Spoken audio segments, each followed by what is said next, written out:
Hello mga guys, welcome back to my channel, Jess Automotive. Mga guys, kita nyo po yan, mga component ng turbo, mga gamit ng turbo po yan. Tawag po dito mga guys, cartridge.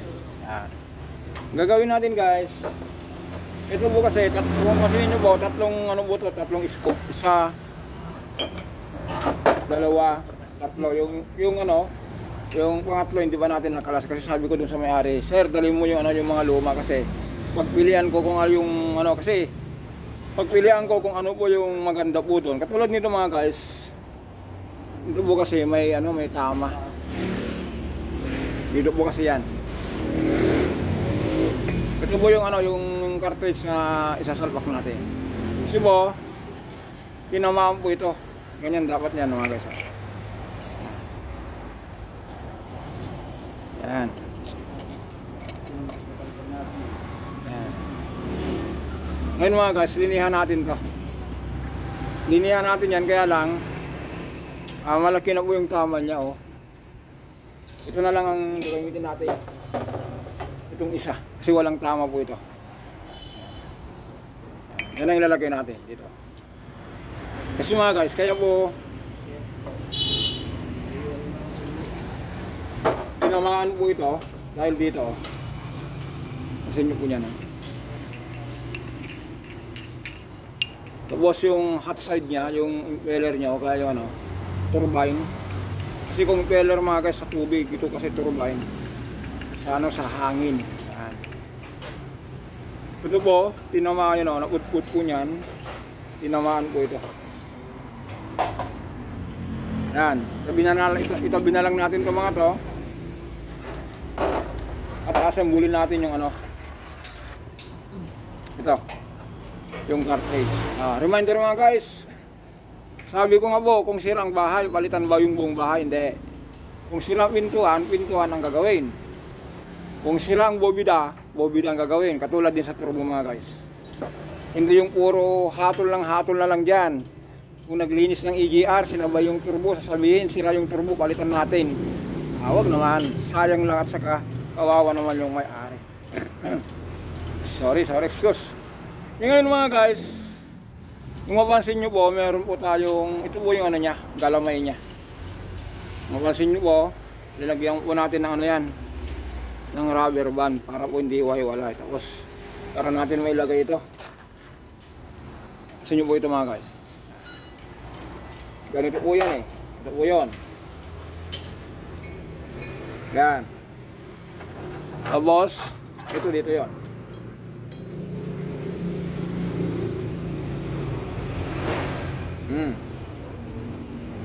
Diba, sakto na siya. Tapos, meron pong tatlong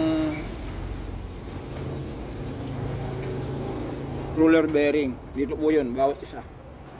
Okay natin mga guys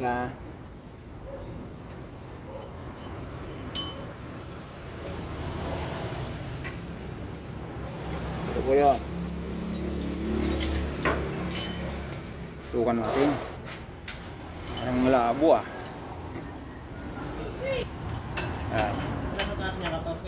Ito tatlo po ito. Ito po yan. Ang ulit natin. Isa, dalawa, tatlo. Tapos, ganyan. Itin natin mga guys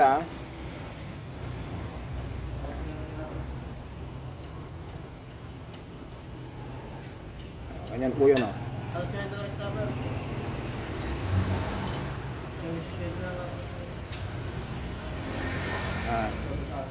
Yan.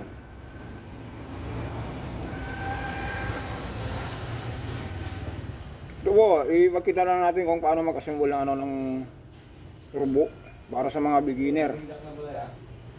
Para hindi tayo maghatol lang buong turbo, kawawa naman yung customer. Puro na lang tayong kung may nakita tayong problema, konting problema lang, may alog yung turbo, kapalitan ng buong turbo. Sabi ko nga po, kung sila po yung bahay, hindi yung buong bahay ang kapalitan. Kaya nga po may nabibili sa Shopee, Lazada, na repair kit. Diba, nakasalpak na. Ngayon mga guys, tignan natin kung ito po kasi nakasalbak na po yung ano niya, yung lure.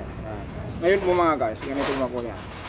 Pansinin nyo po ito po kasi yung daanan ng hangin. Pansinin nyo.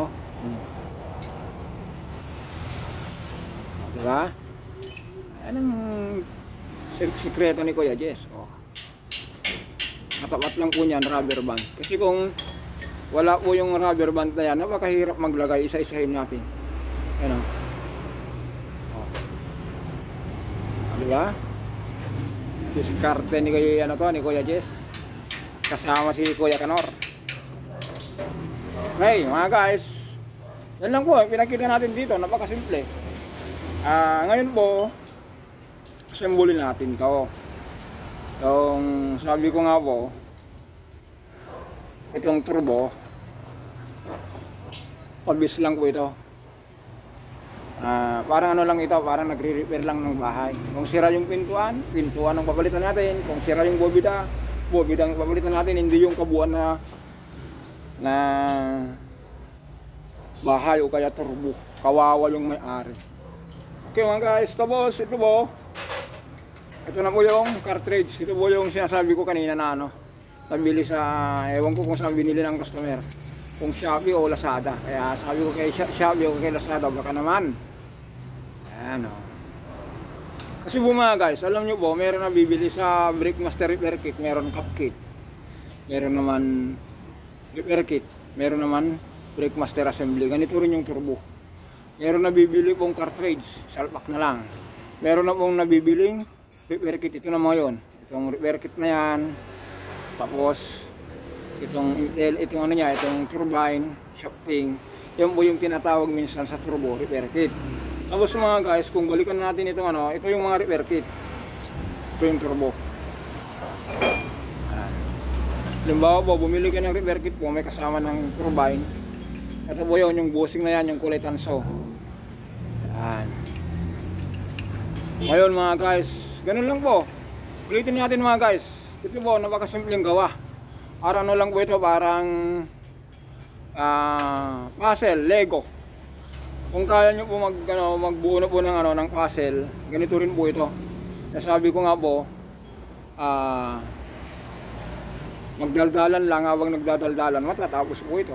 Dito na naman tayo. Yan. Ulitin natin mga guys Ito po, cartridge. Kung sa bahay, ito po yung pintuan, pasukan ng hangin. Ito naman po yung exit niya. Yung fire exit, ito po yun. Yung po ito po yung hot side, ito na yung cold. Papasok, alabas. Kung sira yung bahay mga guys, anong gagawin natin? Kung yung pintuan ng exit, kung yung exit ang sira, gagawin natin. Kung itong naman, kung itong pintuan, yung entrance, gagawin natin. Ang nasira nito guys, sira yung exit. Yung niya, yung hot side niya, naputol, naiwan. Ito. Bakit po kaya nasisira? Yan, magandang usapan. Kasi mga guys, kung nasisira po yung turbo nyo po, unang-una sa lahat, hindi ko kayo updated sa back-change oil ng langis. Nahihirapan po yung turbine umikot. Kasi po, yung pasok ng langis, higil o kaya malapot na. Kaya si turbine po nagsasuffer. Ngayon po, kung uminit ng uminit, walang supply ng langis o kaya nahihirapan, yung hot side po niyan, babaga hanggang naputol katulad nito. Yan. Pangalawa po mga guys, bakit nasisira ang turbo? Galing sa long drive, apply agad. Kaya minsan ginagawa nila, linalagyan ng timer turbo. Yung susi, after 2 minutes, aandar sa kamamatay magsasaktan. Totoo po yun. Madalas po yun sa Isuzu. Pero ito mga guys, Nissan Navara. Ganito rin to. Itong isa. Ito, putol din to. Ayan. Tapos yung niya, yung hot side niya, hiwalay din. Ganun lang mga guys. Yun lang po, napakasimple kung paano magbuo ng turbo. Ito po, pakita na lang natin yung kabuuan mamaya kung ano, kung nabuo na. Gumawa tayo ng rubber band para po, yan o, pasin nyo po yan. Diba? Pagkasimple lang yan o. Sa baliktad naman, dito. O diba? Laglag itong isa, lagay uli natin kasi magbibigay lang tayo ng idea sa mga gustong mag-repair ng turbo. Hindi yung puro turbo na lang ang papalitan, kawawa yung may-ari. Kaya yung maintenance po, alagaan nyo yung interval ng change oil kasi nagsasuffer ang turbo kung malapot na yung langis o kaya hirap na yung langis na mag-circulate. Masisira po yung turbo nyo dahil po sa kung malapot na po yung ano nyo, yung langis nyo, mahirap na yung combustion, nahihirapan, nagbi-build up na carbon, pumupunta sa hot side, kumakapal hanggang medyo nahihirapan na umikot, tapos sinabay na wala nang supply ng langis, nabibitin, kaya napuputol ang turbine. Okay mga guys, hanggang dito na lang po tayo. For the next video siguro mga guys, nasimbolan natin to. Bye bye.